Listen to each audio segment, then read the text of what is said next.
তারেক রহমান আসলে ইসলামপন্থী করে দমন করা হবে, এই শর্ত দিয়েই তাকে দেশে আনা হচ্ছে। এই বয়ান, এই স্টোরি, এই এক্সপ্লেনেশন কারা দিচ্ছে? দেখেন কারা দিচ্ছে। এখন এটা সত্য হতে পারে, মিথ্যা হতে পারে, হ্যাঁ। ওই যে আমরা আগে স্কুলে খবর পড়তাম, আগামীকাল বৃষ্টি হতেও পারে, নাও হতে পারে। অর্থাৎ এই খবরের কোনো বেস নাই। বাংলাদেশের বাস্তবতা, রাজনৈতিক বাস্তবতা, ধর্মীয় বাস্তবতা, এখানে ধর্ম নাম্বার 1 ইস্যু।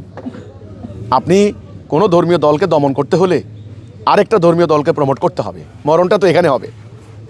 আমি সবার কথাই বলছি, শেখ হাসিনা এই কাজটাই করেছেন। আমরা নিরপেক্ষ জায়গা থেকে, আমরা যেহেতু সামাজিক আন্দোলন মানে অরাজনৈতিক আন্দোলন, আমরা নিরপেক্ষ জায়গা থেকে কিন্তু শেখ হাসিনাকে সতর্ক করেছি। আপনারা জামাত সহ অন্যান্য সংগঠনকে দমন করার জন্য ওই কওমি ঘরানার এনাদেরকে আইনে রাজপথ চিনাই দিলেন, এদেরকে প্রমোট করলেন, এটা সবাই জানে। এখন তারা যখন আপনি যখন দুর্বল হইলেন, এরা আপনার বুকে ছুরি মারলো।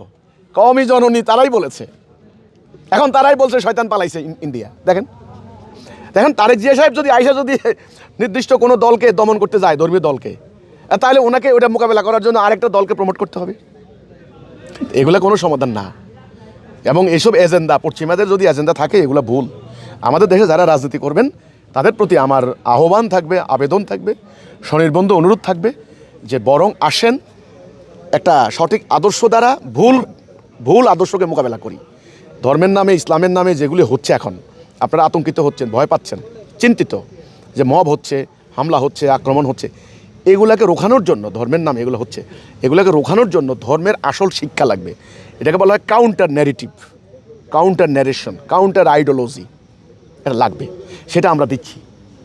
আমার কথা হলো এটা, আমাদেরকে অ্যাপ্রিসিয়েট করেন, আমাদের দেখেন আমরা কি বলতে চাই। তো কাজে তারেক জিয়া ক্ষমতা আইসা ধর্মীয় দলগুলিকে দমন করবেন, হতেও পারে, নাও হতে পারে, এটা কোনো নিশ্চয়তা নাই। আমার কাছে কোনো দলিল নাই।